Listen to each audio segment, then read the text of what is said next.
t-shirt, and it's fantastic. Are you shocked at the Scandoval and like, I mean, why? Why do we care? I'm personally a little over it. No, but we're I over mean, it. I talk about it at least 4 days a week here. Yeah, I'm over it. I think it's like the ultimate deceit. Like, I think it's that everyone, it's not just that the guy cheated on you, it's that the guy cheated on you with your really good girlfriend and the girlfriend was in on it and they both lied to you. Like, that level of deceit is, I think, what people get cheated on all the time. And people, you know, leave each, like, it's, I'm, you know, just saying with Superfan, like Shania Twain has a very famous story. Like, her husband left her for her best friend and she ended up marrying the best friend's husband. Like, they switched partners, you know, and they're both really happy now. So like, it happens. I don't know. I think it's just, the world is ending and we need to focus on something other than like the bad air quality in New York City. So we're like, okay, who is cheating on who? And it's just like the perfect fire. Well, when I went to see Tom Sandoval in The Most Extras a few weeks ago in New York City. How was it? I'm dying. Let me tell you something. Great. Well, here's the thing. I dragged 2 friends also Okay. that went kicking and screaming. Then we get there and like Nightline is outside for ABC. And, you know, they're like, if that camera pans, I'm like, I don't care. Like, then, of course, they were like, oh, someone that was working for Nightline knew that I was behind them. So it just was, I'm like, okay, I'll talk to you, but you have to put the name of the podcast. Right. Great. Let's shout out, like, Lady Gang behind the Velvet Rope. I'm like, now I'll talk. They were like, we're going to kill you. I'm like, you don't have to be in the shot. Yeah. I went thinking, like, this is a nice night off. Like, you see on, like, nobody goes. Right. Packed. So I went being like, oh, good, there's going to be no one around me. Seats. Like, yeah, I'm just not in the mood for like a crowd. No, it was packed. People were, so for everyone who says there's no one at these shows, it's packed. Like, as a hate watching packed, or like people really into it?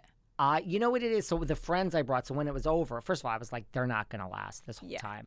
Then when it was over, we get outside. I'm like, I'm just going to keep my opinions to myself. I'm going to hear about it. They were like, there was 2 girls. They were like, we're in love with Tom Sandoval. I'm like, I mean, okay, he's hot. He takes off the shirt, but but the music, it's cover band. So it's like, speaking of Superfan, you're like music, at a fun wedding. Yeah, it's stuff from like the 80s, 90s, and like early 2000s. You're like, every song is good. I think his voice is kind of good. Okay.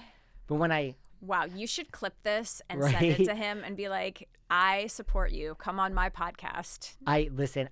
So I also met him and I said, because this is how it happens when I meet someone from Bravo. I feel it out. Either if you kind of know who I am, then we'll go with it. But if not, I just pretend like, oh, who am I? I'm let me get all this content here. Sure. It just kind of came up and he's like, okay, I know, and blah, blah, blah. And I'm like, listen, nothing, I'm not going to. Right. But I said, like, listen, we all hated Erica Jane. We all hated Rinna. Yeah. This will pass, man. Yeah, so here pass. I am giving life advice to Tom It will Sandoval. pass.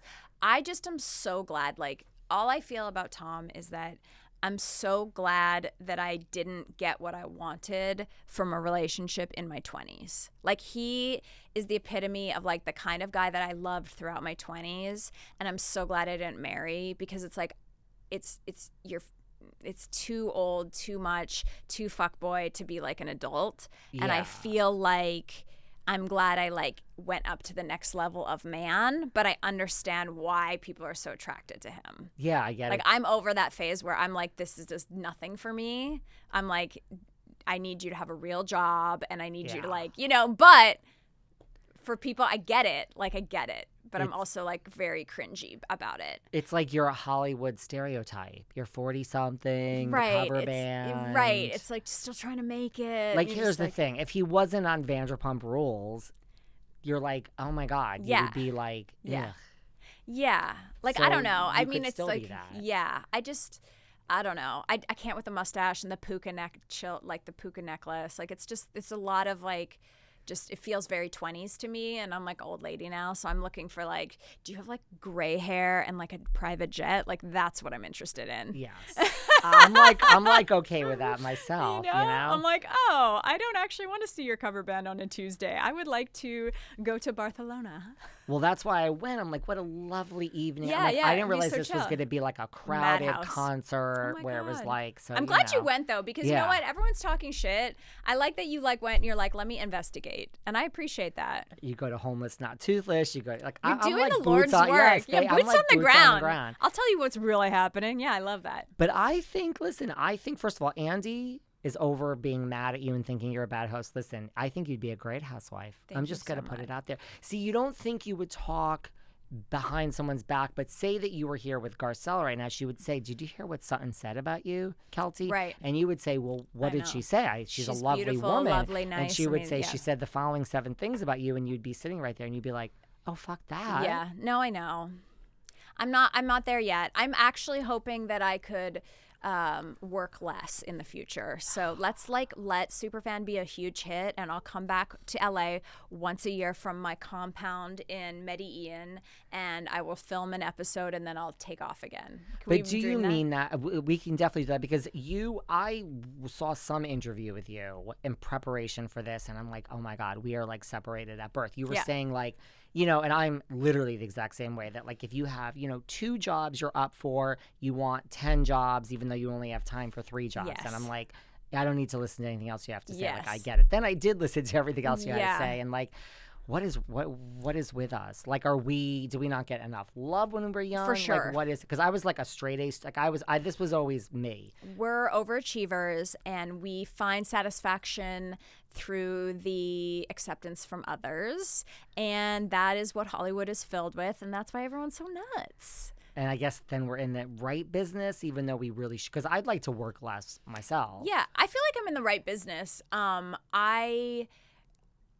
I do know that in the future I'm going to be so chill. I can see it coming. Me too. Every year I'm like, ooh, I get like a little less able to deal with the bullshit of it all. But I'm not there yet. I'm still enjoying running around. Like, today's a crazy day. Like, every day is like, yesterday I did like 100 things. I was in Malibu, and I'm like, anyway, it's like, that's fun. Like, that's a fun life. And also, like, I think it's really important, because I get talking about life, and then I'm like, and then it's like, but what I want to say is, it's important to have that gratitude, right? Like, how lucky am I that I get to run around and have 4 jobs? There's a lot of people in LA that would kill to have even one of the experiences that I get to have. I've worked very hard for them, but that doesn't take away that there's like a little bit of luck, a little bit of timing.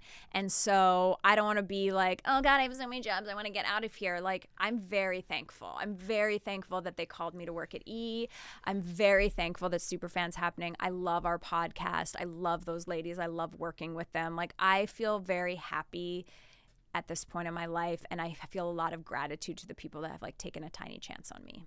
Is there ever a job that, like, you look at like a Julie Chen, she's hosting Big Brother. I'm just like, is there ever a job where you were in the mix and you really, it's like the one, I mean, you're over it now, maybe you're not, but that you really wanted? Yeah. I always ask this is so stupid. This, oh my God, this is so dumb.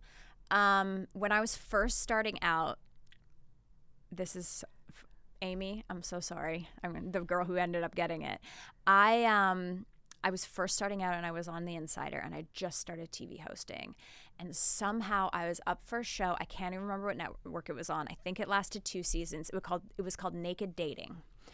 And they were like, we want you to host it. And I was like, amazing. And I went in, and then they were like, you need to do a read and an audition. And I prepped so hard. I was such a newbie that I had a coach. I prepped so hard for the read. Like, I don't know why I was trying so hard. They clearly just wanted me from who they saw.